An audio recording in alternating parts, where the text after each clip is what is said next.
Hello, good morning, and thank you for starting your day with us again this lovely Thursday morning. We're reaching you live from Oshogbo, the Osun State capital. This is Morning Spring, coming to you from Western Spring Television, where we say it as it is. Femi Olanikwekun is my name. Good morning.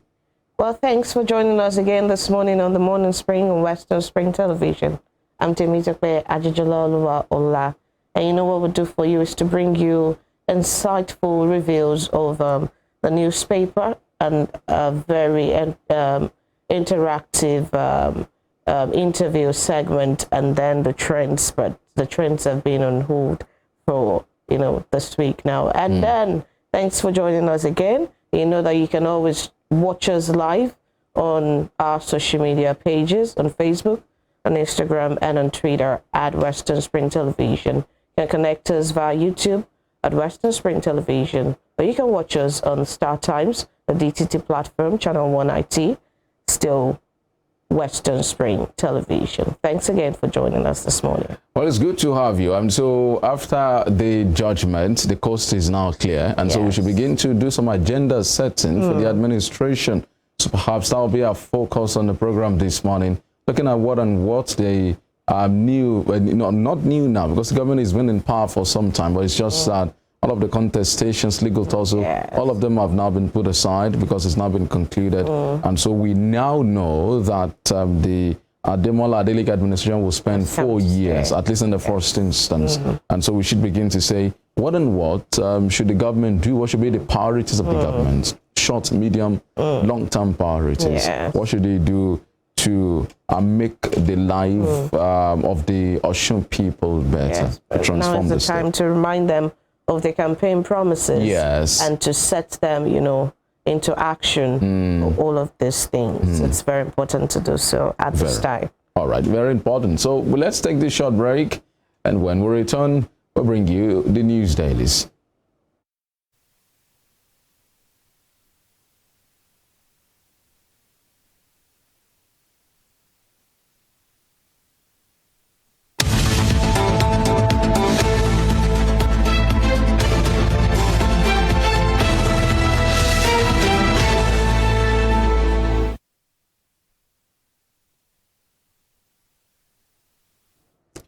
All right, so welcome back. Let's start with the dailies straight away now. We begin this morning with the Punch newspaper. Senate presidency, dissent in APC. Aspirants demand fresh zoning formula.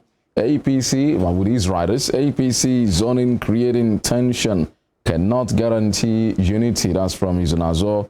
And North Central Senators write APC chairman decry zoning exclusion. And incidentally, the chairman himself, a former senator, is from the North Central region of the country. So if he presided over zoning, sharing of portfolios of positions, as you may, and he did not factor in his own region, he speaks a lot, about how things are done. But the North Central guys are complaining and saying, that's not the way to go about it. That's not the way to do it.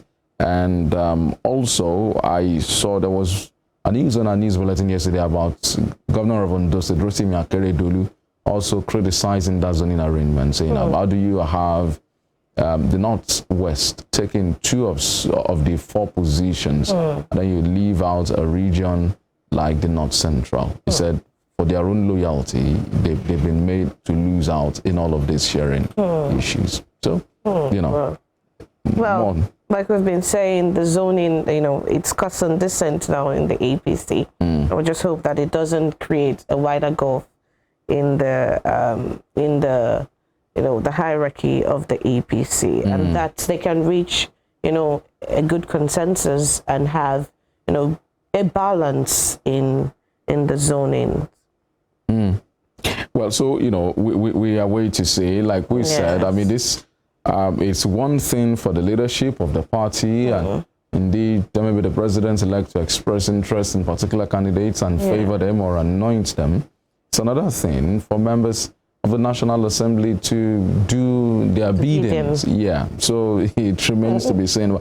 For me, I feel that the lawmakers should be left alone to decide who leads them. I I feel I am for the independence of the judiciary. Yes. I am for the independence Of the legislature. You know, I feel that those guys should be let to do their jobs without any interference from anywhere. So I mean, agents and arms of the executive wanting to foist certain individuals on them, it's not too good. I think that's not really proper. But that's not about the Senate presidency.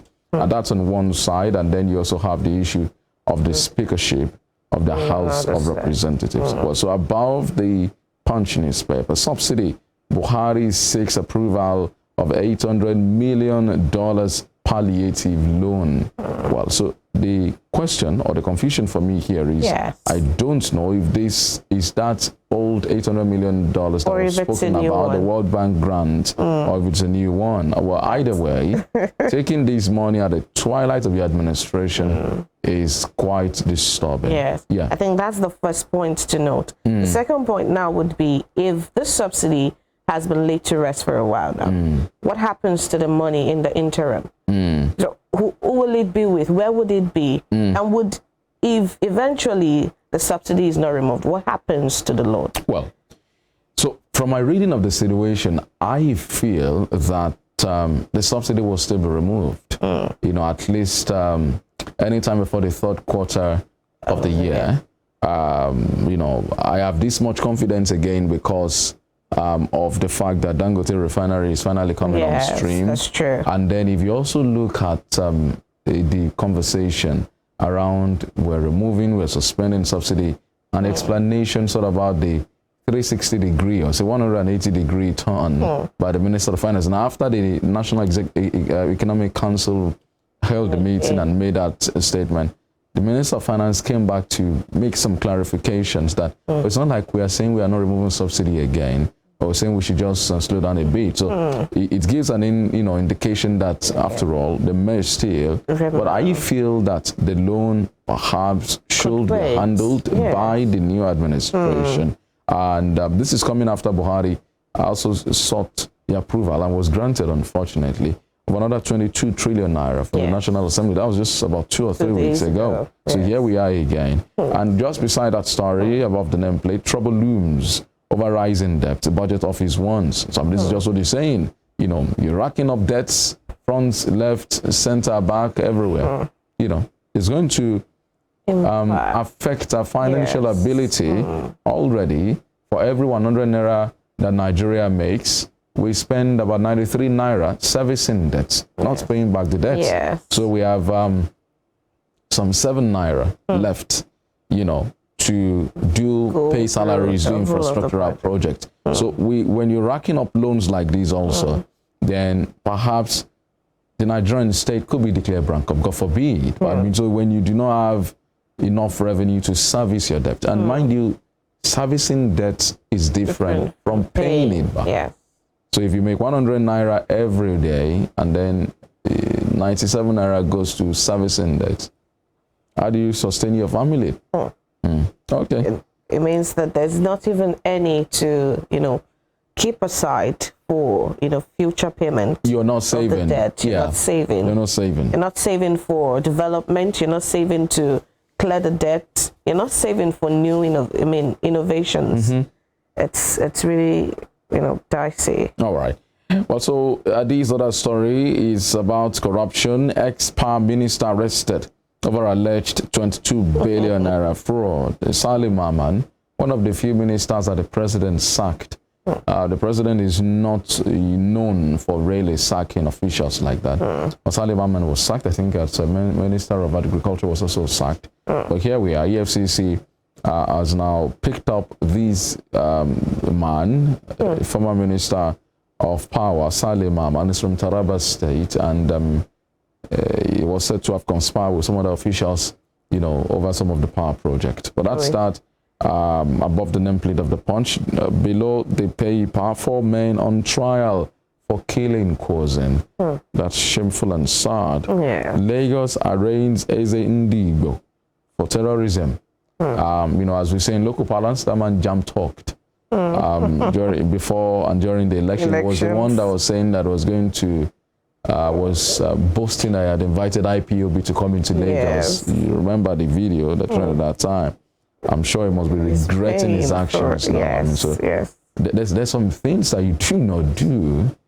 Perhaps he suspended his reasoning faculty during that period. Now he's going to have to pay. Yes, Same as one man that went onto an airplane and was, trying to hold down the plane, was shouting something obedient at that time also. There are ways you can express your grievances, but not... All right, so the final story on the Punch newspaper this morning, NNPCL needs huge investment to meet demand. That's from Dangote, and Dangote is the new kid on the block, if you can put it that way. It's the new Prince Charming. The Nigerian economy is waiting. The Nigerian petroleum industries are waiting. Its petroleum refinery is coming on stream shortly. Okay, so that's the much we have on the Punch newspaper this morning. All right, on the Daily Trust newspaper, doubts over Buhari's fresh $800 million loan request. Doubts over Buhari's fresh $800 million loan request. And the riders, Nigeria fast exceeding borrowing limits, and that's from the budget office. Total debts hit 77 trillion naira. New request, a parting gift, says the CDD, and no justification to incur debt for incoming government. Use savings from subsidy removal to fund palliatives, Muda Yusuf says. And this particular story is on page 4, and they're quite interesting writers. Several people are also, not comfortable with the fact that a fresh $800 million loan has been requested again by the president. And you can see that, our debt profile has reached 77 trillion naira. That's massive. Very. That's massive. That's massive. And that's not to talk of servicing. That's just the debt itself, the actual debt.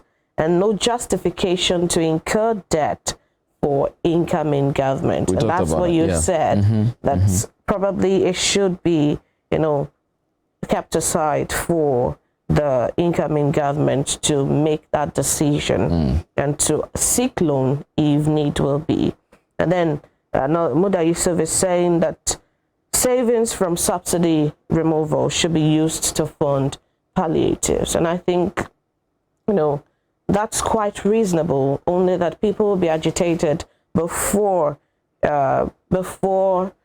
these palliatives could begin to, be disbursed, because surely the subsidy removal would have to be, set in motion first before you accumulate some funds to, pay this palliatives. But all in all, we know that the president is seeking a fresh $800 million, and several other stakeholders, like the budget office too, is saying that Nigeria is fast exceeding borrowing limits. And I think fast exceeding is still trying to, downplay the whole the strength of this thing. I think we've exceeded it already, but well, that's what the budget office is saying. But I think that several people across board are not exactly comfortable with this particular request. Unfortunately, If judging by the antecedents of the current National Assembly and their presidents, you can be sure that this loan request will be approved, without much scrutinization. And it's instructive that the budget office is also warning and putting these out for the public to see and to know that we are on the precipice.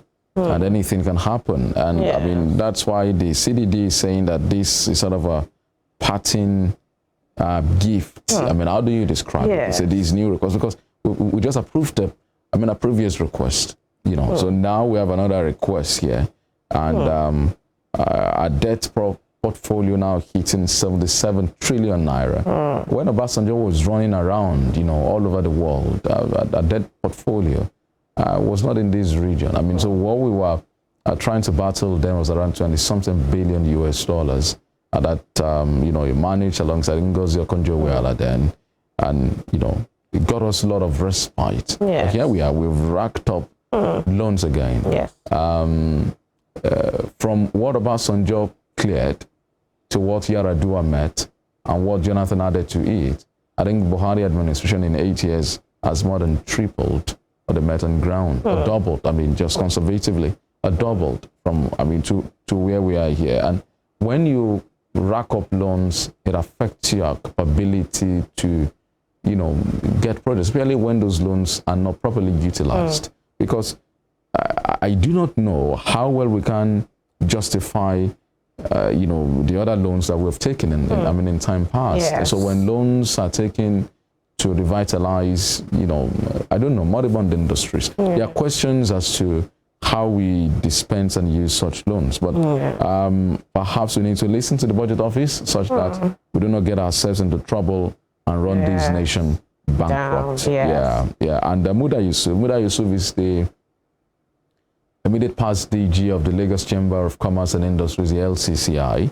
And he seems to be saying, instead of borrowing that $800 million loan, why not use the savings from the subsidy removal to fund the palliatives? And so why do you need to borrow another $800 million US dollars? But we'll keep monitoring these as we move on. Well, and just like, if we recall, just like the cash crunch and the whole policy, you know, we were saying severally on the show that some of these policies are not well thought out. And this too, there's supposed to be, you know, some sort of groundwork, you know, mapped out already for how the subsidy will be removed, what the removal, what the savings will be used for, what you know, sector of the economy you're going to channel that to, and how you're going to, you know, disperse this palliatives to people, whether you borrow or you're planning on using the savings.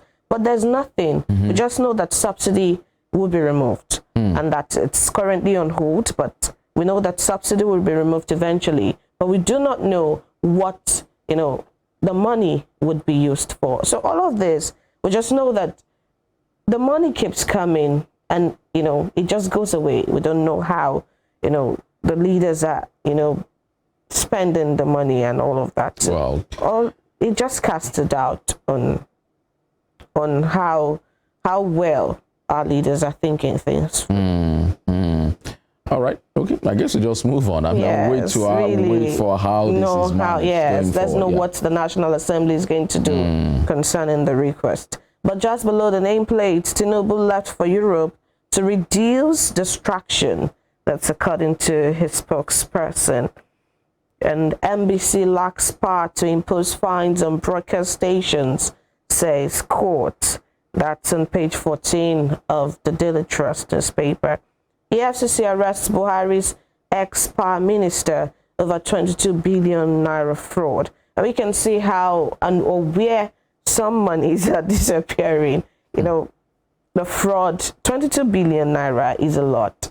And it can do a lot to you know, to cushion the effect of the economic crisis that we're having. All right. But well, so, you know, I'm disturbed by the fact that the president-elect has left for Europe again. So he just returned from France, where he spent a month, you know, from France to Saudi Arabia for the lesser Hajj. But now here we are again. They're talking about him going to Europe to reduce distraction. You know, I find that preposterous. You know, I don't feel that your house should be scary to you. There should be a distraction to you. It might be a pointer to the fact that when he becomes president, when the whole weight of so we'll be traveling. Yes. And so when the American president wants to think, you know, do intellectual, relax, or, you know, they go to Camp David. It's inside of the United States. The president-elect could as well. I've gone to Obudu Cattle Ranch or the Yankari Game Reserve. There'll be no distraction there, you know. Or he could decide to just come to Osun State here, you know, and stay anywhere, you know. Yes. I do not feel that Nigeria should be a distraction, though there are different interpretations. I mean, his media office said he's going to look for meet with investors and what have you. I mean, we've heard of stories before. Such narratives have been pushed to us before. We understand how this game works. You know, game knows game. And then we understand how these things work, which we should not be made to feel like this is how it's going to be. And so if we've not started already, and it's like this in the space of 2 months, you've traveled back and forth. You said, okay, during the last time after the election, you said it went to Europe to, you know, relax, you know, rest ease from the stress, all of the, from the campaign rigors and election rigors, understandably. And then he went from there. He was in France. He went from there on to Saudi Arabia. But now, few weeks after, you're running back again to Europe. I mean, After are you going to be meetings, no. I'm definitely not comfortable with that. There's explanation about leaving for Europe because of to reduce distraction. For me, it doesn't hold water. We should prioritize our president staying back here, not jetting over the world. And if at this level as the president-elect, well, God knows what happens when he becomes the president. And that's the fear. That's the fear we have. And well, let's see what happens. Yes. And the other story, I believe it's a developing one, the story about the NBC lacking powers to impose fines on broadcast stations. Well, let's see if this is appealed by the NBC. If not, it could be some respite for broadcast outfits in the country. But also, perhaps, if that power is taken away from the NBC, maybe there'll also be the need for some self-regulation, because if there is no, if the regulator does not have or loses that power to oversight again and check, I'm afraid it could also lead to a sort of enemy where people do as they wish. Well, I think it's just about the power to impose fines and not to still serve as a watchdog. I mean, they can still do their oversight function, but probably they would need to maybe approach a court to get, the injunction to impose fines now. Well, okay, well, perhaps, because I mean, my concern is what's the power if you do not have powers to mete out sanctions? So you can oversight, you can perform your role as watchdog, but how do you whip people in line? And so if you call attention to, okay, you're not doing this right, you should do this this way, and the person you're trying to correct knows that you do not have the teeth to bite, the normal human nature will not feel compelled to do the right thing. But you just made a very brilliant point about perhaps they go to court seeking injunction to impose such fines. But it could be a long-drawn one also, because there will be counter injunctions. Maybe they will have power to give suspensions and, stop maybe some operation for a while, but maybe not fines. Because really, I think broadcast stations have been really under a lot of weight, paying so much fine, as to some things. Well, so let's move on to the Guardian newspaper now at this point. And we have here NAS leadership, more cracks as APC House divides against itself. It's on page 6 of the Guardian newspaper. More cracks as APC House divides against itself. It's quite ironic how these parties are having divides, Well, the PDP had theirs shortly before the election and even during the election. But the APC now, over NAS leadership, are having their own cracks. Right now, we just hope that they can, move past this, and the NAS leadership will be sorted out in a way that will benefit the people and not just some, ambitious party leaders. Well, so it promises to be long drawn, with more twists and turns. We expect in the coming days and weeks before the leadership is finally selected at the first week of June, when the National Assembly, the 10th National Assembly, will be inaugurated. Tinubu's overseas trip stirs reactions. We just talked about that. Many people are, wondering, some complaining, saying, why do we have another trip? And they said he's going to return just shortly before the inauguration. Okay, but let's keep our fingers crossed. We do hope that this is not a feature of his administration. This does not become a feature of his administration. Well, I think we'll still be having this program even after the inauguration. Oh, sure. And well into his administration. We would always review that. Yes, we'll review. Because incidentally, the president is also still outside of the country. He went for the coronation of King Charles III and decided to stay back to attend to his health. He said he's doing some medical checkups in London. And so I hope we do not have back-to-back presidents who will be going abroad for medical checkups. You know, it doesn't inspire confidence in our own health sector. It doesn't inspire confidence in our own hospital services. And so we need to really do it. I remember when former President Nelson Mandela of South Africa was sick, and you know, is widely regarded, you know, revered in South Africa as the father of the nation. So when he was sick and we're trying to do everything possible to make him whole, it wasn't flown abroad. You know, such an important personality was treated in Johannesburg, in South Africa, and it speaks to the confidence they had in their own system. But our own leaders here would rather travel out of the country. Even when we have, you know, a system that can be put in place. I mean, several people have said, why not have a good, you know, world-class hospital inside Aso Rock? No, maybe not elsewhere. Maybe not even inside Aso Rock. I don't think prioritizing Aso Rock's healthcare needs, it's even, I mean, makes that much sense. Leaders are meant to serve the people. Yeah. But I think a very, very great example was that of the Vice President, Yemi Osinbajo, who had a knee operation and went to a Lagos hospital. That was perhaps some of the finest decisions, the finest moves by a serving politician in Nigeria in 4 decades. You know, he was treated by Nigerian doctors in a Nigerian hospital in Lagos State, Nigeria. And it was for a knee surgery.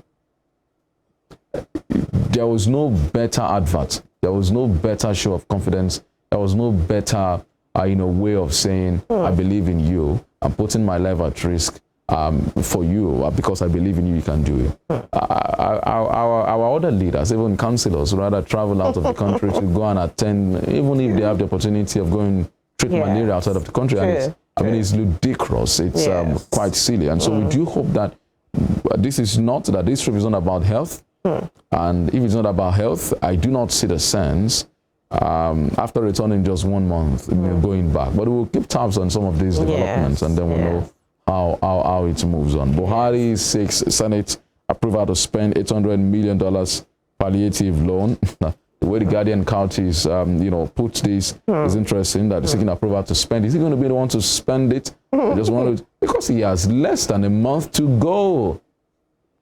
So if they're probably carving out their own story from what the CD said. No, perhaps that's what is in the letter, because the president is going to write a letter to the Senate president, and he's going to detail what they want to use the loan for. And I think that's part of what was in the content of that letter. But how do you justify the president spending $800 million before he leaves office? I hope this is not to service the boys or put money in the pockets of the boys as their own severance pay, illegal severance pay, leaving office. Well, we'll keep tabs on these also, but it's very interesting how Guardian puts it. And I think it's another way to touchlight some of the actions of outgoing leaders, even governors. You find them making last-minute approvals for projects that they would not be around to oversee, and that disburse money for it too, just shortly before. I mean, at the twilight of the administration. It's really, I think it might be a very interesting topic to really dwell on sometimes. Okay. And know why they do some of these things. Yes, and I think there should be checks in place that guards against last minute awards of contracts, and release of monies and all of that, But I want to believe, let's err on the side of caution and assume or believe that Buhari is seeking his approval. Just to like Emmanuel rightly pointed out, till the midnight of your last day in office, you still have the constitutional powers to do that. But they should exercise that powers with some responsibility. Okay, below that, more trouble for students as JAMB's biometric verification falters. And Dangote Elumelu hail NNPC's performance under Kyari. Okay, well, that's the papers this morning. We'll be back, or I guess we have one more. Can we just rush through the last one? That's the Nation newspaper. Yes, the Nation newspaper. The headline says APC pledges revisit of zoning amid lawmakers' protests. And writers, Adamu pacifies aggrieved aspirants for speaker. More complaints trail recommendation on National Assembly leadership. Akeredolu calls for neck intervention. Interesting. Interesting. Okay. And just below the nameplate, federal government explains signing big contracts at tail end of tenure. Well, that's just what we were saying, and that's on page 6 of the Nation newspaper. Just to get more explanation on that, let's check page 6 of the Nation newspaper. And then just below that story, why annual budgets fail to perform. Buhari seeks Senate's nod for $800 million loan. And to the other end of that, tribunal dismisses another party's petition against Tinubu APC. And to the bottom strip of the paper, Oyetola urges Osun APC to accept Supreme Court verdict on Adeleke. And that's on page 27 of the Nation newspaper. And just just above the nameplate, Lagos government seals off 12 Banana Island houses. It's on page 27. States fail to access 46 billion naira education funds. UBEC deploys in action. Yes. And on page 26 of the Nation, Tinubu in Europe on investment drive. But there's a Nation's insight into that trip for us here. Tinubu in Europe on investment drive. And Dangote, Elumelu rate, and PCL high in performance. Well, those are the stories on the Nation newspaper. All right, so we keep tabs on this development, and definitely we'll bring you reactions and conversations around it in the days and weeks ahead. But for the selection of the National Assembly leadership, it promises to be very interesting. The drama, the twist, the turn. So bring it to you all here. Well, that's the news about this morning. We'll return with our guest after this break.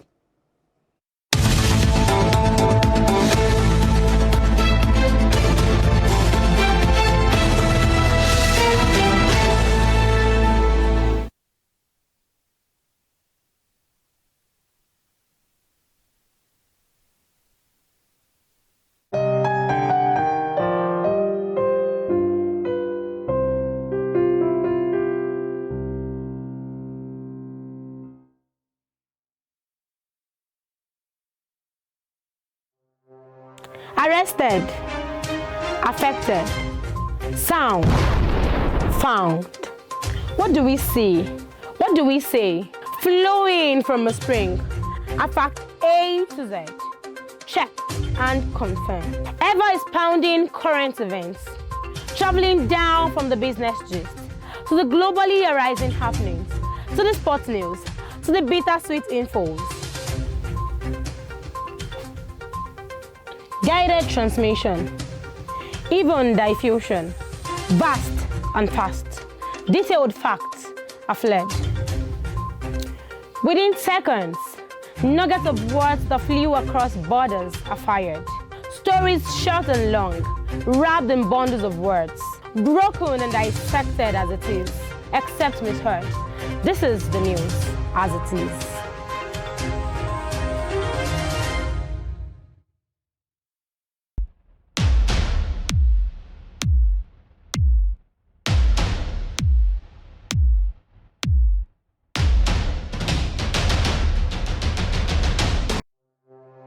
Arrested, affected, sound, found. What do we see? What do we say? Flowing from a spring. A fact A to Z. Check and confirm. Ever is pounding current events. Traveling down from the business gist to the globally arising happenings, to the sports news, to the bittersweet infos. guided transmission, even diffusion, vast and fast. Detailed facts are fled. Within seconds, nuggets of words that flew across borders are fired. Stories short and long, wrapped in bundles of words, broken and dissected as it is, except misheard. This is the news as it is.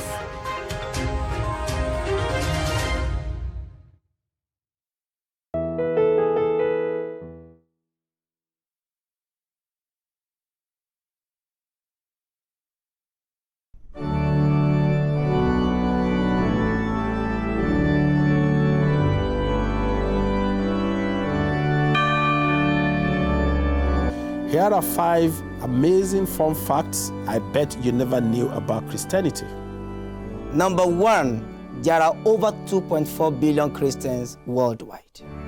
Amazing fun fact number 2. The Bible is one of the best-selling books of all time, with more than 100 million copies sold every year. Most Christians believe in heaven and hell. The Bible is the most translated book in the world, with more than 3,000 languages. Amazing fun fact number 5. Most Christians throw science out of the window without realizing that most scientists are Christians. Hello, I am Pastor Steve Akinwumi. And I am Dr. Adeoye Oyewole. Join us as we highlight and discuss day-to-day issues pertaining to the day-to-day living of every Christian. Issues in Christendom shows every Sunday on Western Spring Television, channel 190, only on Star Times.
Sports is a culture on its own. It has its own language, its own people, with their own way of life.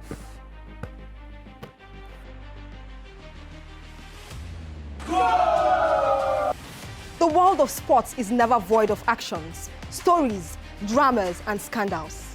I guess you need a sports show that can walk the walk and talk the talk. On this show, we answer all your sporting questions. The whens, the whys, the wheres, and even the what ifs. Sports Spring is that show that will give you that new lease of life you've been looking for in sport journalism. Join me, Joseph Atewe, And your sports Amazon, Nengi Ernest. on this station, Western Spring Television, channel 190, only on Star Times. Let's talk sports. Let's speak the most universal language of the world.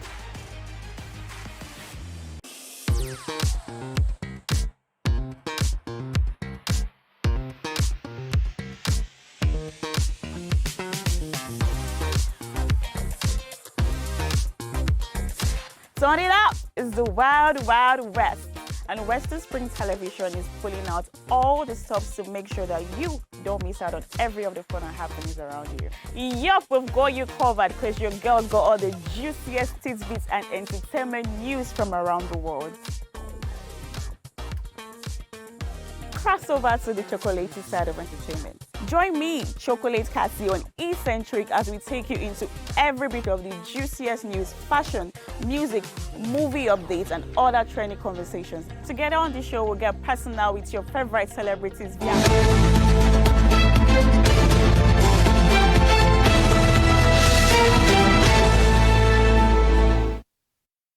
All right, so thank you so much for staying with us. It's still Morning Spring, and it's coming to you from Western Springs Television, where we say it as it is. You can watch us live on StarTimes channel 190 on the DTT platform, and also check us out on all of our social media pages on Facebook, on Instagram, and on Twitter. That's Western Spring Television. You can watch us live as well on YouTube at Western Spring Television. So it's time to bring in our guest at this point now, and it's 2 days now after the Supreme Court delivered judgment. So we are now sure that Governor Ademola Adeleke will spend 4 years in office, at least in the first instance. That's because all legal tussles, all encumbrances have now been set aside by that judgment of the Supreme Court. Governor Adeleke's election was upheld and affirmed by a unanimous judgment of the Supreme Court. The law justices threw away and dismissed the appeal of former Governor Adigboyega Oyetola. You can see jubilation on the streets of the state capital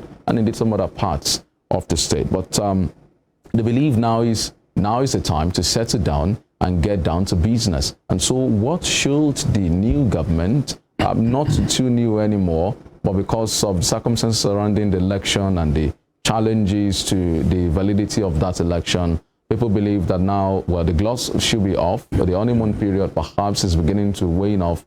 What should be the priority or should be the agenda of this government? So we'll be essentially setting the agenda for the Ademola Adeleke administration this morning. I'm joined in the studios this morning by Dr. Oluyemi Omotosho Jr., the former Dean of the Student Affairs of Federal Polytechnic.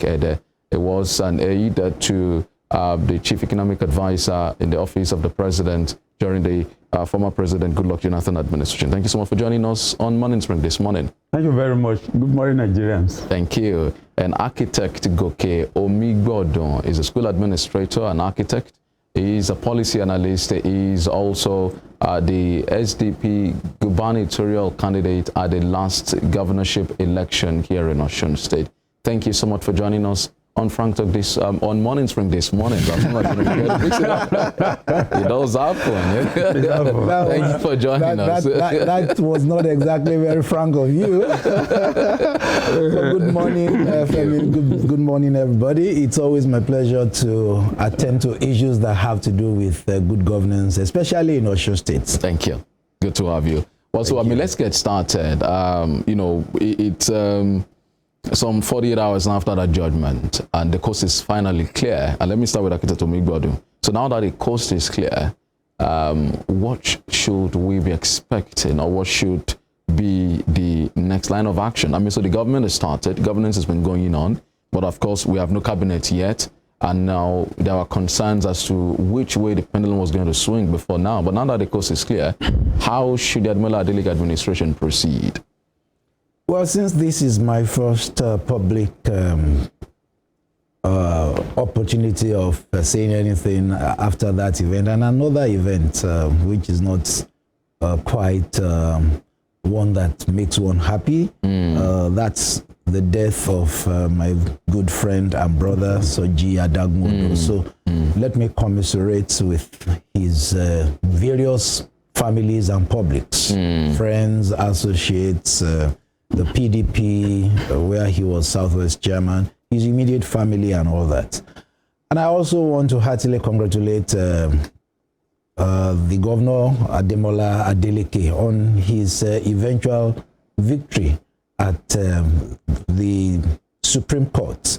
There is nothing to pretend about that. Some of us are very happy with that because we knew that the APC government needed to go and take a rest. They had become so arrogant in their disposition to issues, and they had become so insensitive to the feelings of the people. Now you would have observed the kind of warmth and enthusiasm that welcomed the decision of the Supreme Court. I saw video clips of people dancing, especially the civil servants, and so many other things like that. So in setting an agenda, I want to take note of something.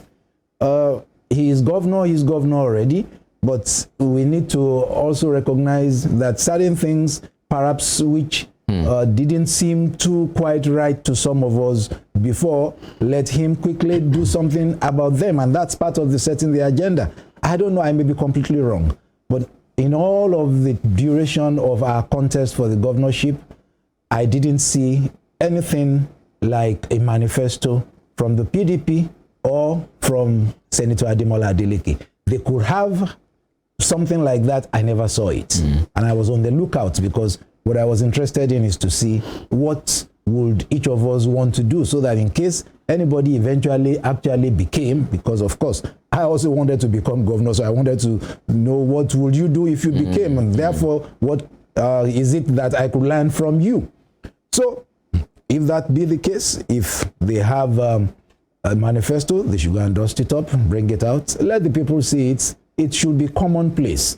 My own manifesto was everywhere, in the marketplace, in schools, copies were dropped here. You know, I mean, so everybody had an idea of if Goke Omigbodun became governor, this is what he will do.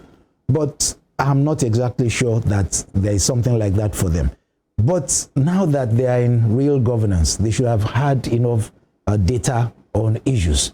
They have started out doing certain things that are quite impressive to me. And I think to a sizable proportion of the people. They are dealing with the public service sector in making sure that they have started paying the 15-month backlog of half salaries. I mean, that has endeared them to the people. I don't know how much of pensions they have been able to do something about. Those were the things that I called incidentals in my manifesto, and there is no way I can come out and speak here that I will still not be reflecting on what I thought I would do if I became governor.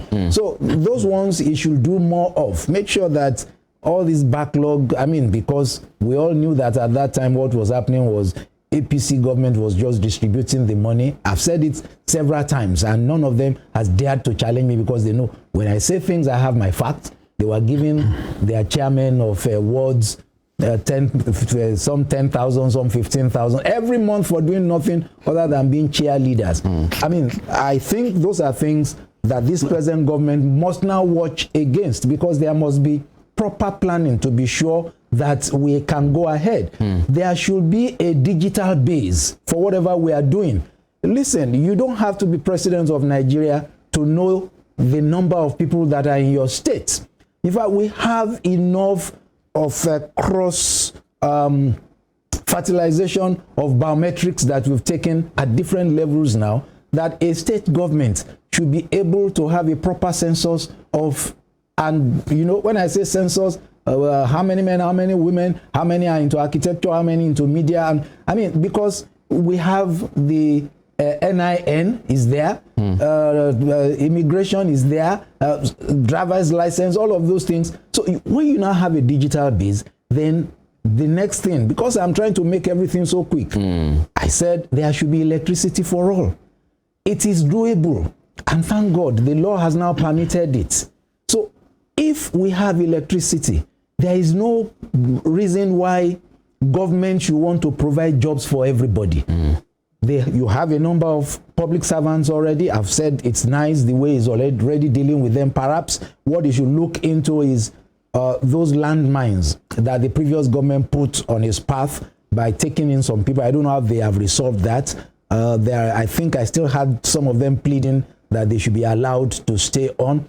If government can allow them to stay on, honestly, by all means, since they had been, and they are citizens of Osun, since they had been taken in, if there is enough budgetary provisions that could be made for them, and that they also could be made productive, because productivity is the key thing. If I have 5 people doing, maybe because I come from the private sector, if I have 5 people doing something for me, naturally, if they become 10, I don't even expect that the productivity should be 2 times because it should be multiples. It should be in geometric proportion. So again, but they need to find out how many of these public servants are actually doing the work. We have a large number of public servants that are good people. But if a few bad people are amongst them and they escape not doing the work well. So these are things they should find out about and make sure that they are able to project and move forward. There are certain things that I call fundamentals. Those things having to do with free education, make sure we have it. free qualitative health services, make sure we have it. Then one more thing, sorry, that I need to also, he needs people. And in needing people, don't look within your party alone. Even within your party, it may be difficult for me not to mention names. You need to look even at those people that contested against you from within your party. Don't throw somebody like Dr. Babayemi away. The guy has something that he wanted to do. Don't throw somebody like Akin Ogunbiye away, because I had the new chairman of the party saying they don't want to see Akin Ogunbiye. I mean, all of us are citizens of Osun State. One of the things that Seyi Makinde got very right the moment he became governor the first time is that everybody that contested with him, either at the party level or in fact, most of those people that would criticize him the most, he brought closer. The same thing Governor Ilola did when he became governor here. And you now discover that gradually you are eroding into the opposition camp, and then you are having many more people on board. After all, it is our state. Okay, we all own the state. Yes, so let's bring Dr. Omotosho in here now. So what should be the direction of the government now that the coast is clear? Well, thank you very much. It's always good to have Architect Tomi Godwin, on set like this. He has said all the macro things. Let me go to the micro now. Let me congratulate the governor for winning his election. Particularly, the process has ended in the through the judicial process. Even though I don't like that, I still believe that we should, our election, the judicial process should be part of our election. And so the judicial process should be completed before a governor is sworn in. But that is a debate for another day. And that's an assignment for the 10th National Assembly. Because you can imagine the tension, in the states before that judgment was delivered. And if the judgment was otherwise, you know what will have happened. Because the jubilation on the streets was just too much. So I congratulate the governor. I congratulate the Osun State people for having the government they want. Now to come to the agenda setting. Architect Tomi Godwin I said macro because he talks of energy, he talks of so many things that are important. But let me come to the micro. Osun State is about 4-point-something million people. And if we are about 4.4 million people, what is our IGR per month? The governor has to sit down now, get his commissioners on board as early as possible, and think of how to generate IGR properly for the state. One, in 2018, Osun was generating about 13.8 billion. In 2019, about 17-point-something billion. In 2020-2021, they move up to 19-point-something billion. That is abysmally low. And it's low because you have a population of about 4-point-something million people you have to cater for. You have a civil service, that is bloated. And you have to pay. And then since the advent of this state, right from Isiaka Adeleke, we have amassed an humongous amount of debt for the state. The governor had to sit down with his commissioner, with people of good ideas like Architect Tomi Godwin and the rest of them, form an inclusive government that can sit down and determine how do we solve this debt problem. Osun is owing almost, maybe about 300-something billion or more, because when you pray politics to read, the governor will tell you it's about 500-something billion. Now, it is time for governance. Politicking has gone. They should sit down and determine how much is Osun really owing. We want to now know the real figures. It is there. That time they were talking with Oyetola, Omipedan, Adeleke, they bring backs here and there. They were just doing politics. Now it's time to sit down to brass tacks. Now it's time for governance.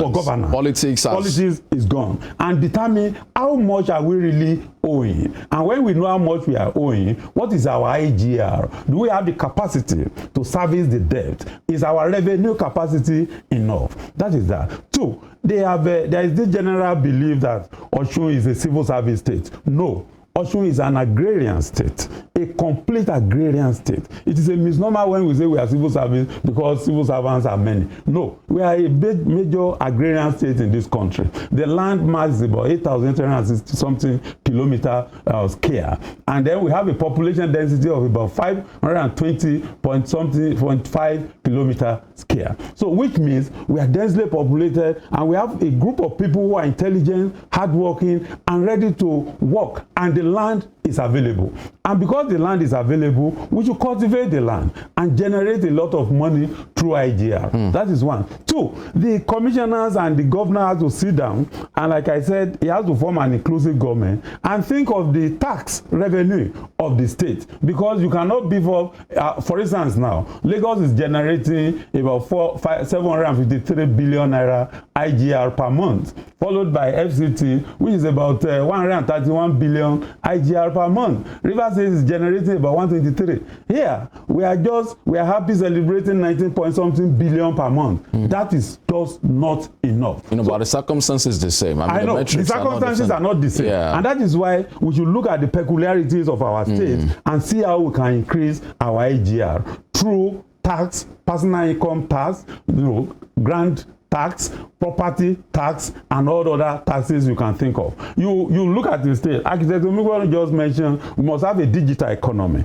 A digital economy means that we really need to know how many people are here. What are they doing? How many people are mechanics? How many people are taxi drivers? How many people are teachers? How many people are architects? What are they doing? And then all these people, we can look at them and find one way or the other to tax even the market people, to tax them, on the basis that what they are paying is not something that is difficult. Maybe 500 naira, maybe 1,000 naira that you get to a mechanic, you not pay your tax for this month. He has a PIN, and then he has an identity. You've not paid, and how much is he paying? 1,000. Just look at you pay his tax through the digital process, and then the state will make a lot of money. We have abandoned all that. We have abundant mineral resources in the state that can be tapped into by the new government. We have a lot of agricultural land that can be tapped into. So the government should encourage agric, it should encourage farmers, it should encourage all the sectors of the economy. And he has to sit down to brass that winning this election with the enthusiasm we see in town, he has to be quite conscious of the fact that a lot of challenges have been thrown on him, and he must not disappoint us. All right. And not to disappoint us means he must increase his IGR. If he can't increase the IGR, that means the revenue base will still be weak. We have to increase the revenue base to be able to cushion the servicing of the debt so that the state can be, growing properly. As it is now, we are paying a lot of money, to service debt every month. And let me make it clear that we are owing to the tune of about 400 and something billion naira. And then some of these debts have been mortgaged to the extent that you'll be paying for the next 26 years. So you really need to sit down to know the details and how we can tackle it and beef up IGR. And like Architect Omigbodo said, productivity must be increased. Architect Omigbodo, so, a lot has been said after that. We did a program on radio, and while taking feedbacks, people were congratulating the governor, but you could see that many people are saying, well, now that the course is clear, please, can we now have a cabinet? Yeah. And so perhaps that's part of what the expectation of the people are. And you also made reference to that, earlier in your introduction. But tell me, what kind of people should the governor have in his cabinet? What should be? Because, the way our political system is structured, there is a need for patronage. You need to reward those who have worked with you. And then maybe you have a mix of those who are political players and experts. How would you advise the governor to go about, forming his cabinet? You've already given the advice. You've said everything.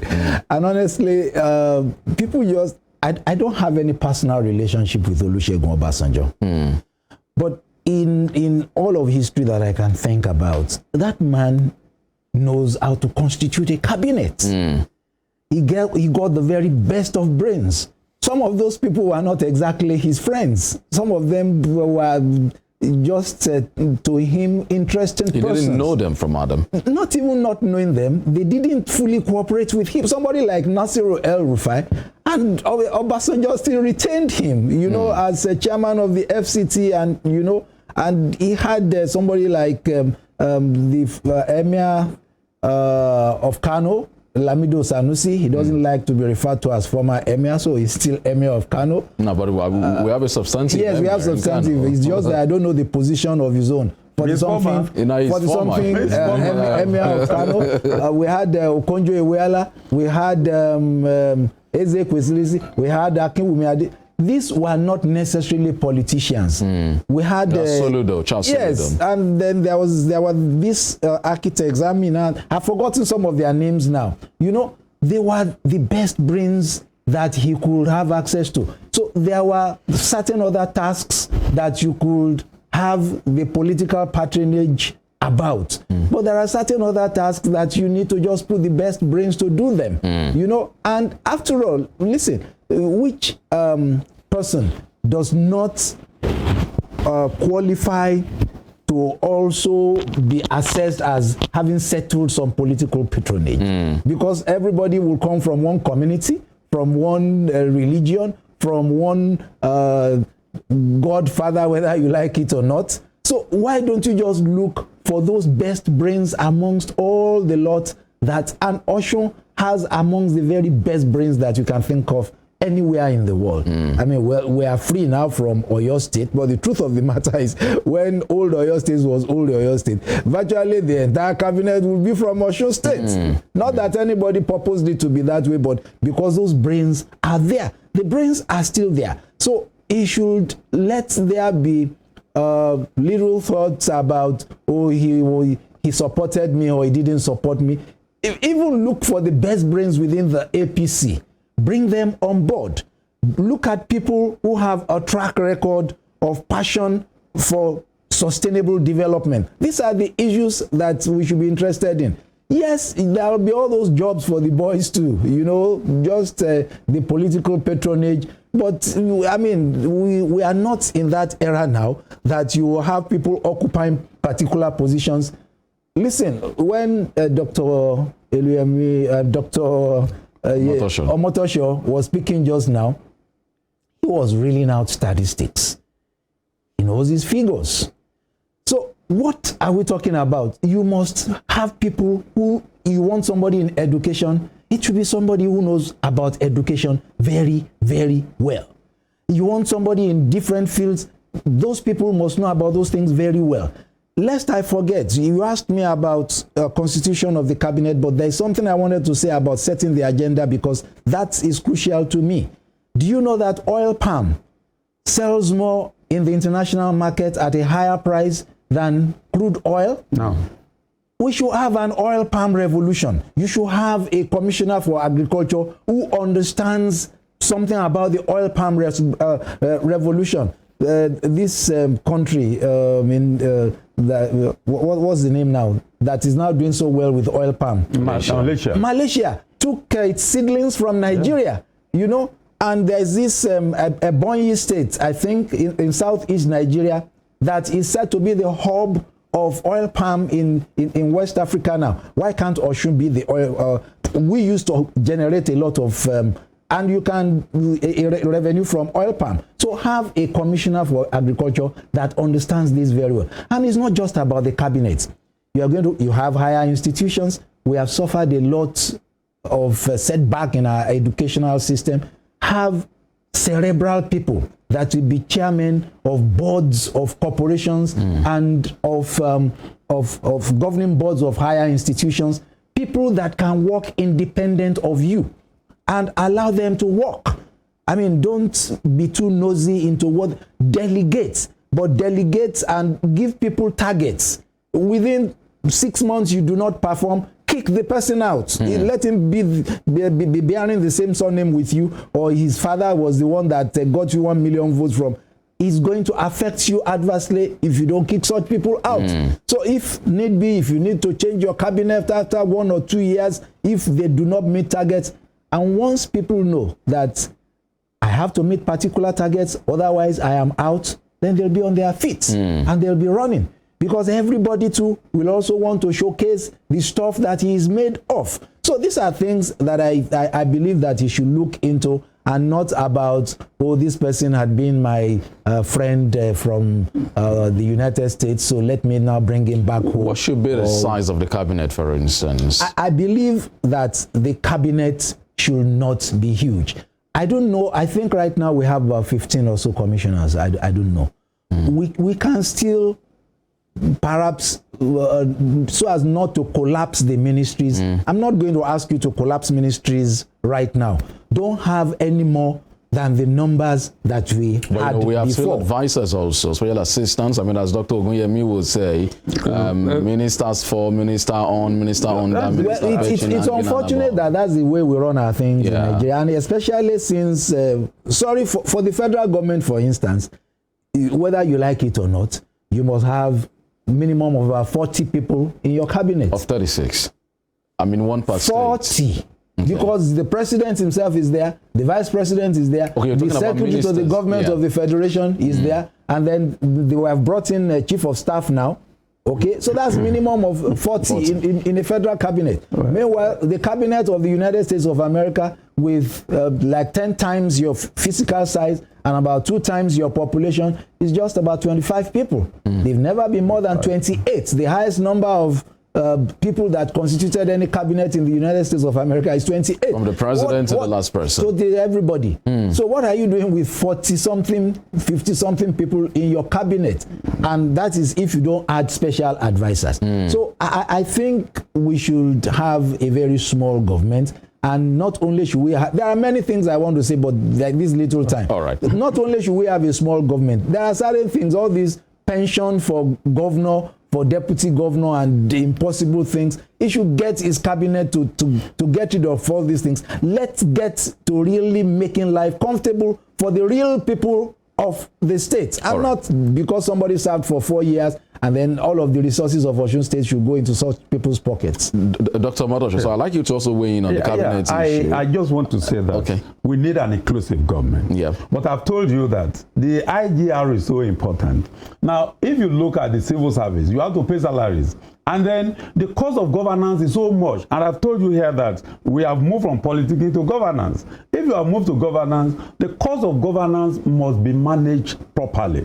As we talk now, the cost of governance is too much. You see the governor going with about 25 cars at a time. You know, I pray that they increase the price of the petrol properly. But maybe by the time we do that, even some of us who are sitting down, where your child will just take your car and drive up and down, you know, that will stop. Because we feel it's too cheap. And then, you know, and why should government be doing that too? And then, you know, we see governance here, politicking here as the only source of income to the people. That is wrong. For this Osun State government, talking about Osun State in particular, to run a very good government should be inclusive, like Architect Omigbodun said. You know, it is better if you cultivate all the politicians who campaign and look at your own manifesto. I saw the PDP manifesto. Their problem is it well articulated? Are they ready to implement it? And then cultivate ideas from all the other politicians. Sorry, the general PDP manifesto, or for Adeleke to become governor? For him to become governor, I came across one through one of their lieutenants. But then that's why I say, is it well articulated? Did they really prepare? It's not like your own. But you know, we need that. No, I didn't even know that they had anything. They have.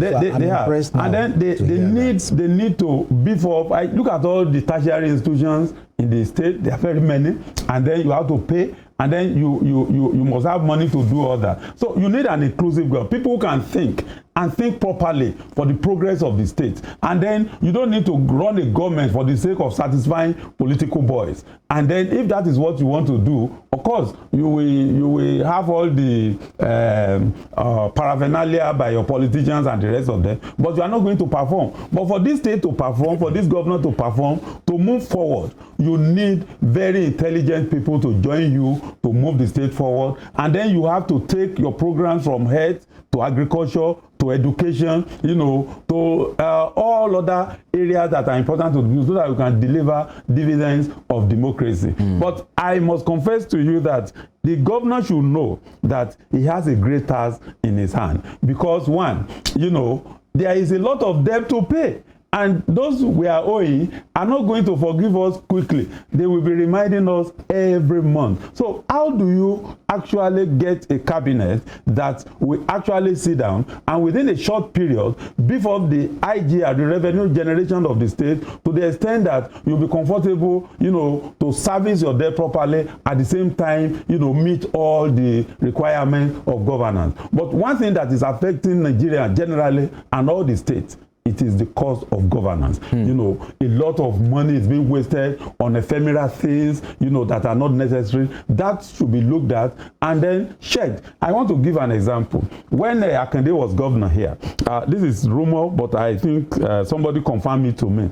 You know, Akande was sitting down as governor and they came to him and they told him that he should sign a paper that every day they have to kill a cow in that in the government house for his visitors. And he asked them, who are the visitors?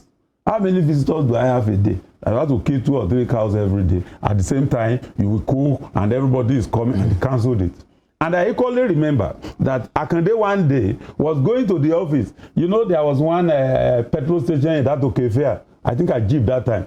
You know, Baba move all the vehicles to that petrol station, and then, you know, he made sure that time that all the tanks of the official cars are almost empty, and then he filled all the tanks, and then he left. He got the bill himself. I was there.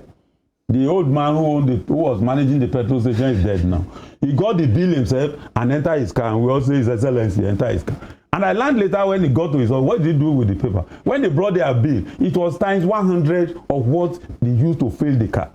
In an attempt to cross that thing and then disapprove it, they say his biro tore the paper to pieces. He was angry because where you are supposed to spend like 6,000, you know, a day, you know, to fill cars, you are spending about 100 and something thousand to fill the car. And these are the sources of the leakages. So such leakages, such child practices must be blocked, particularly for a state that doesn't have too much money to waste. You must manage what you have and manage it effectively and efficiently to the extent that it can satisfy your people properly, and then you can achieve, you know, all the programs you want to do for your people. You must pay salary as at when due, and you have a lot of people, and you know, sacking people here is almost, you know, unheard of, because they will tag you as a governor that is not, you know, friendly with people. And then with the election, you are in trouble. So you have to think of how to generate revenue. And I've mentioned some areas through property tax, through land tax, you know, through personal income tax. Like me, as I'm sitting here, I pay about 66,000 naira or 70,000 naira per month, and it goes to the state, you know. And so property tax or your own my own personal income tax. Personal income tax. Yes, from my institution where I work, and everybody in that group pay. It is only civil servants that pay regularly. You know, people who are doing businesses, how do they pay to you? Do you know them? Like he said, digital economy. Have you tagged them? Have you identified them? All the artisans around, the market people. Look, if you enter a market and you collect what the tax they used to pay in the market, you know those market women, the way they are selling, when you get to them, you say, madam, you have not paid your tax. How much is the tax? Even if it's 500 naira, it's ready to give you without looking at your face. And then when you collect such money from all those who are involved, you will see that you are raising a lot of money every month. And then we have abandoned all that. But it has got to a level now, since our debt has increased to a level that is unbearable, we need to actually improve on our tax collection to beef up revenue. It is only when you beef up revenue you can be comfortable to manage the state. And then it is only when you have an inclusive government, a government that comprises of technocrats and some politicians anyway, you know, who can help you to actually run the state progressively. Otherwise, this state, you know, is hanging on a lot of debt, and it is not acceptable at all. Right. Because our revenue generation every month is not commensurate to the debt we are owing. Was Architect Omigbodu, so I mean, going forward, which sector do you think that the low-hanging fruits that we should prioritize? I mean, so I'm sure that the government will have short to medium to long-term plans, but in other priorities, which sector would you ask the government to focus on, to look at, you know, to start paying attention to in the short to medium term? Well, it may shock you. You may think it's going to cost a lot of money to achieve that. Even if it's going to cost a lot of money, go ahead and do it. Provide electricity for the people. When you have electricity, the tailors will get more business. I mean, is that a thing that the state government alone can do? Why not? If he has to take leadership roles within the development agenda for Western Nigeria, let him do it. If there's something that you can, maybe because I just so much believe in it, because we do not look at all the hula baloo about fuel. It's because we all use generators. I better pass, my neighbor is there, everybody. So when a lot of people queue for fuel, a lot of it is even for generators. I'm not even sure we've done enough statistics to know how much of the gasoline that we use is used for vehicles and how much is used for generators. Until we get those statistics right, I strongly believe that it's almost 50-50, or perhaps even more for generators and those things. So if we have electricity, the tailors will do their businesses well. The carpenters will stop knocking, they start using mechanical things. People that are into information and communication technology will find your state a stable place where they can have their own businesses. And then that will make you ultimately what Dr. Motosho was saying. You'll be able to generate a lot of taxes because businesses will arise here, taxes will be paid by those businesses, rents will improve, income generally will increase. The kind of thing that happened in Bangalore, the kind of thing that happened in California, Silicon Valley, those are the things. To me, they are low-hanging fruits. They are not. You will get your investment back within a short period of time because a lot of people will move from all other locations, come to your state, come to establish businesses, and then by that you are providing more employment for the people. Yeah. Listen, if people are engaged as a result of, and don't forget that in the whole of Nigeria and even beyond, the base station where electricity is first harnessed and then transmitted to the rest of Nigeria, Niger Republic and other places that benefit are here in Oshobo, here with you. So what can you benefit from that to make sure that your own immediate people also have that? To me, that is the lowest hanging fruit, because now and the law is at your beck and call for you to tap into. Once you can generate electricity, transmit and distribute it to your people, then you will find that all those cultists will also have business to do. All those Yahoo boys will be able to do more Yahoo if you like it, or be attuned to do other more productive things. I was just joking by saying they'll be able to do more Yahoo. But what I'm saying is they will have a lot more access to electricity to do a lot of things. I mean, for quite a while now, my son was doing his business, the little things he was doing from here. But eventually he thought that we can't continue here. He has to move out and move into a place where there will be regular electricity. And what is our problem here? I have never been to Kigali, but somebody went to Kigali recently and said he spent a whole week, the bishop of my church, and that for one whole week there was no blinking of electricity. Yes, so if we can do it there in Rwanda, what is the problem that we cannot do it here in Osun State?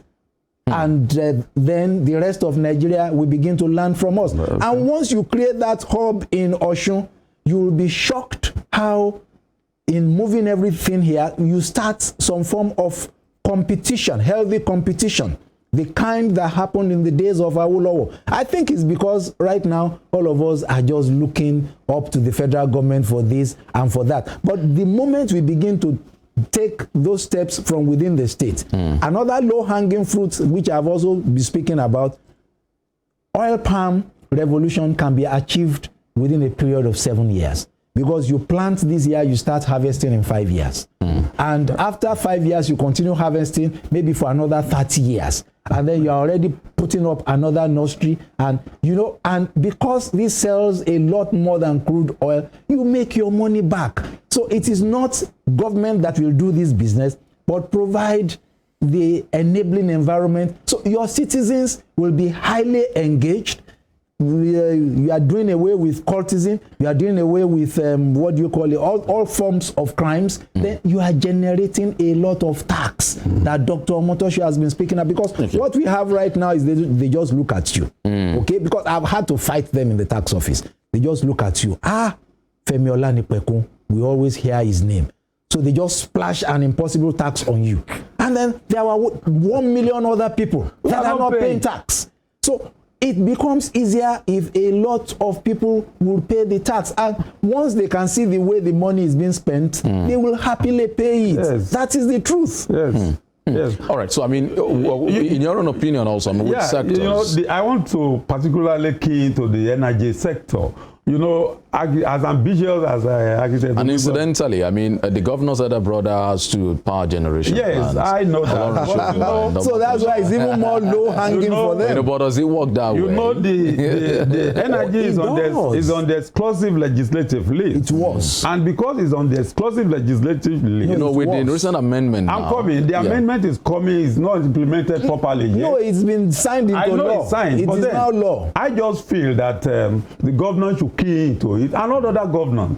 As a matter of fact, energy will solve a lot of our problems. Let me give you one example. I have a welder who works for me, and you know, I got to his office, to his shop one day, and I saw 4 of his children not going to school. I said, "What happened?" He said he has no light to do any work, and that he has job.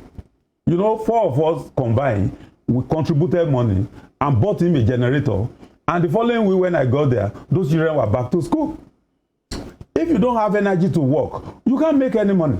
And if artisan doesn't make money, they can't pay you tax. And if you want your citizens to be productive, that is where you generate your GDP. You know, from all these artisans, you know, everybody is contributing. It is not only the civil servants or the civil service that is contributing. So that is very, very, very important. But you know, this government, as we are talking of an agenda for the governor, when they are sitting, they should be making it clear to the federal government why they should unbundle the exclusive legislative list to the bottom and you know, devolve power. And that is why so many people are talking about restructuring. This country needs to be restructured properly to the extent that states can be resourceful, governors can be resourceful, and then in that case they can produce for their citizens. You know, as it is now, no governor is resourceful. All they wait for is the federation account every month, and here you say your commissioner for finance to go and collect the money, and you spend it, and that is not encouraging at all. And so they have to encourage the federal government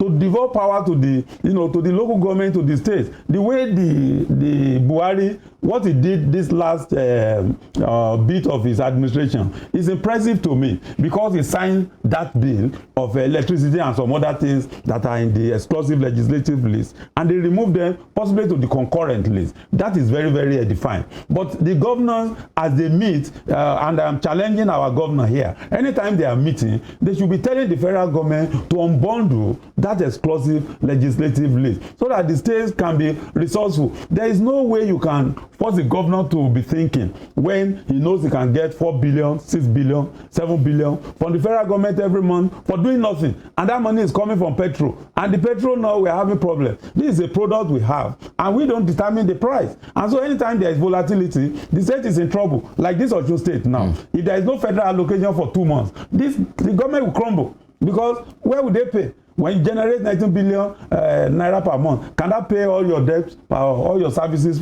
for 1 month? And so if federal allocation is not coming, or if federal allocation is coming and they have deducted all deductibles, and you are having a negative balance like they have about some months ago, how will you get money to service your people? So the state governors, particularly our own governor here, they should start emphasizing it to the federal government why power should be devolved to the states and to the local government, and make the states very, very resourceful and hardworking so that they can think. We have mineral resources everywhere here. You are aware of it, that we can't even touch it. We have gold, nobody can touch it. Why? If a governor can touch that and then exploit it and make money from it, pay royalty to the center, and then use the rest to service your people. We have the highest accumulation of bitumen in Ondo State, and nobody is tapping into that.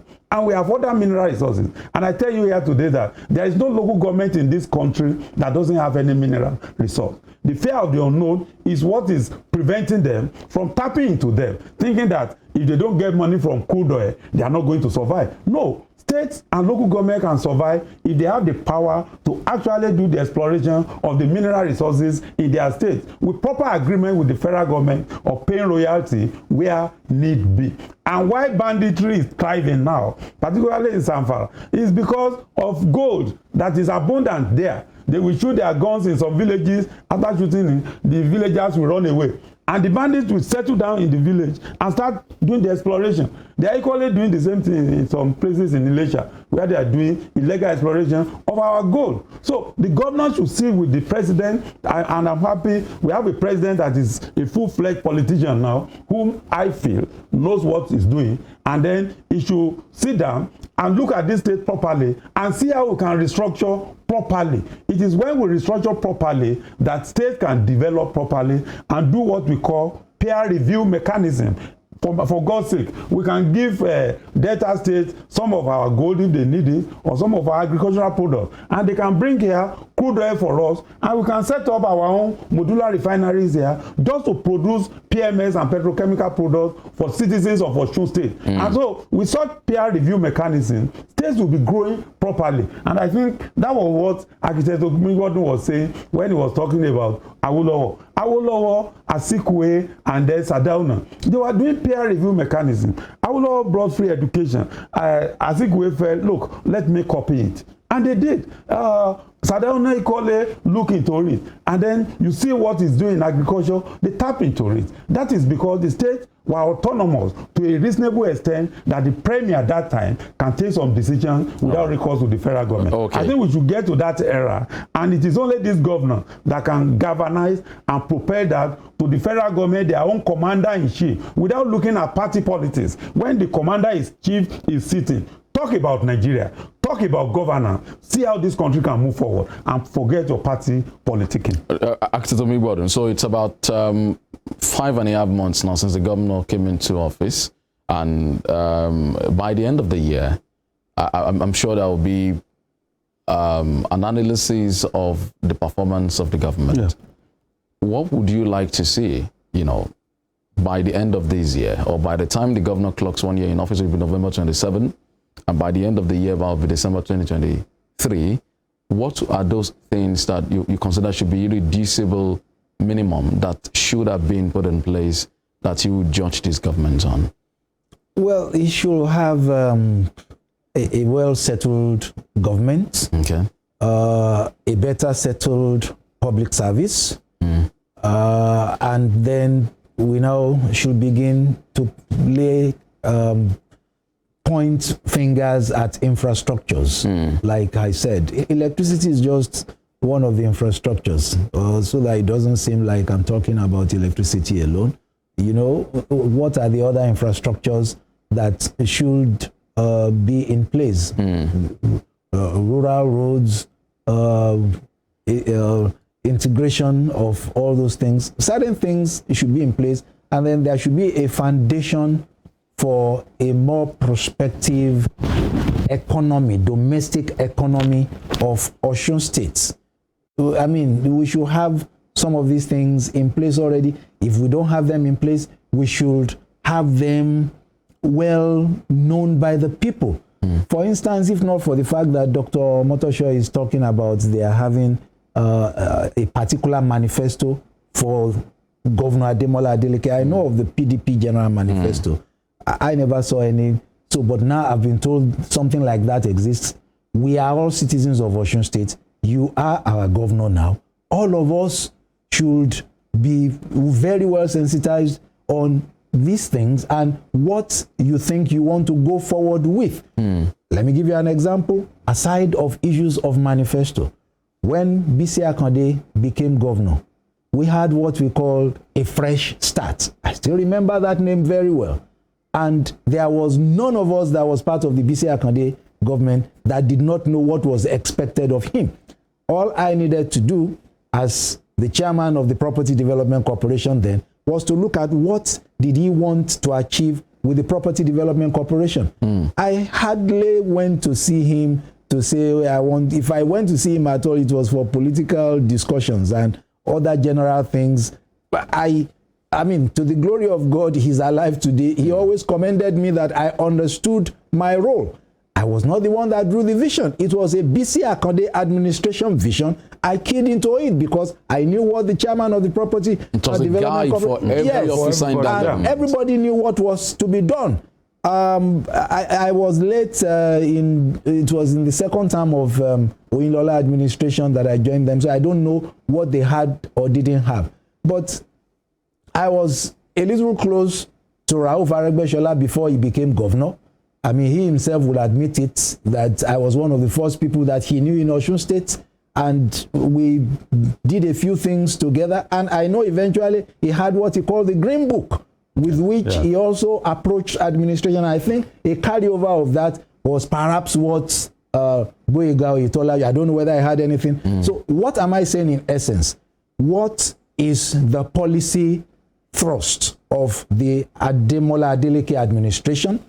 It should be well documented and well explained to the people. So all of us should have something, a document that we can all look forward to for the monitoring of the activities of his government, so that the civil society organizations too can be able to do a lot of activities and budget tracking. You know, the people can aspire to this is what we are likely to have next. So there should be a proper development plan. And the development plan, that is in the short term, because you are talking of 1 year from now. I mean, sorry, 5.5 months from now, which would be 1 year of his administration. But let me extend a little bit.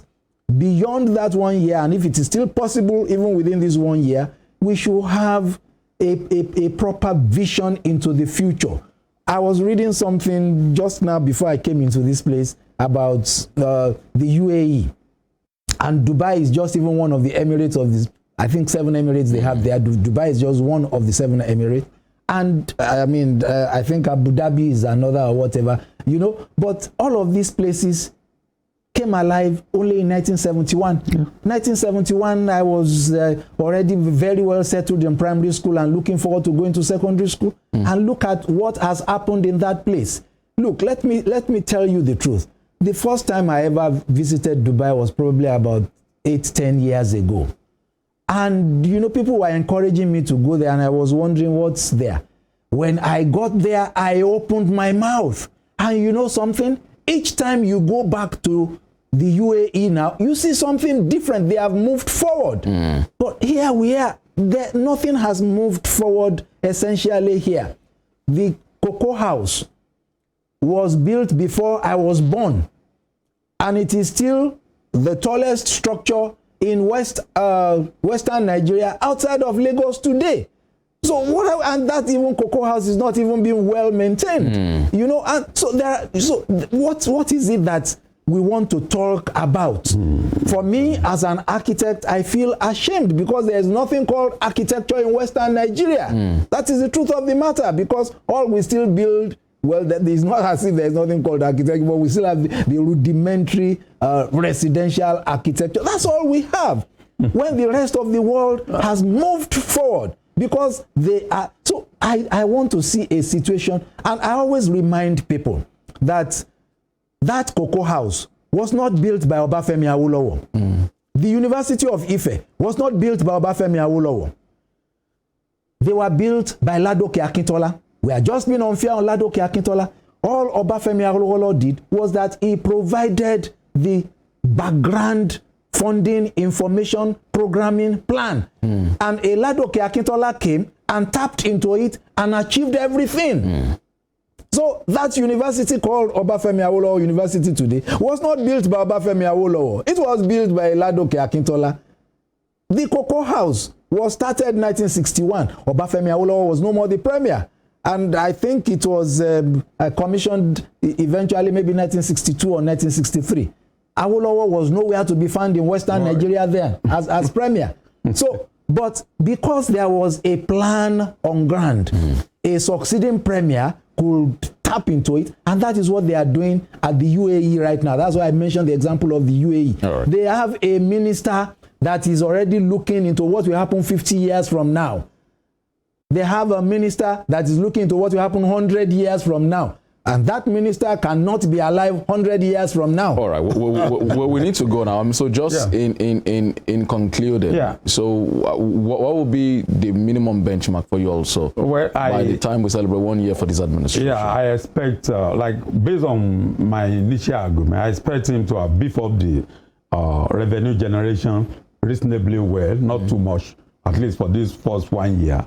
I expect him to stabilize the polity too. The traditional rulers, institutions that are having bickerings here and there should be stable. I expect him to have a domestic economy that he can be proud of himself. I expect him to have put on his cabinet properly, and they are settled to work. And like Architect Omigbodu said, they have a vision, and then they have a plan, and they are following the plan systematically.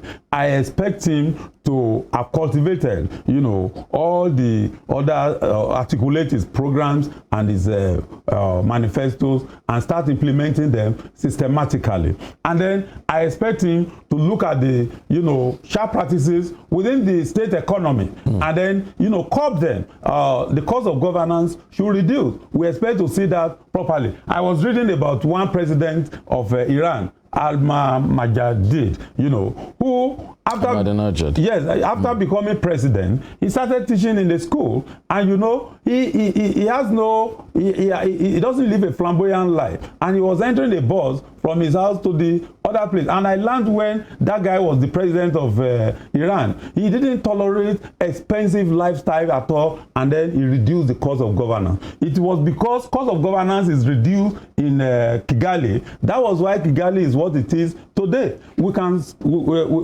stabilize properly if cost of governance is reduced, and we block leakages that are actually contributing seriously to the damaging of our economy because through corruption. So I want him to look at all those, and I expect him to have start an engagement within this 1 year with the federal government on how, like Architect Omigbodu said, how electricity can actually be improved in this state. You remember that this Osun State, in fact, why I settled here, you know, as a secondary school person with my cousin here, was because electricity was never a problem in Osogbo. Well, it's not the case anymore. It's no more the case. And so that has to be brought back, and it can only be brought by an interaction between the governor and the federal government. What has happened? What is wrong with it? And then we can do that, and other states can copy to it. So I expect him to have a polity that is stable, and then an administration that we can be proud of, and then we can see that they are moving on a good pedestal, that no acrimonies as such, no bickerings, and then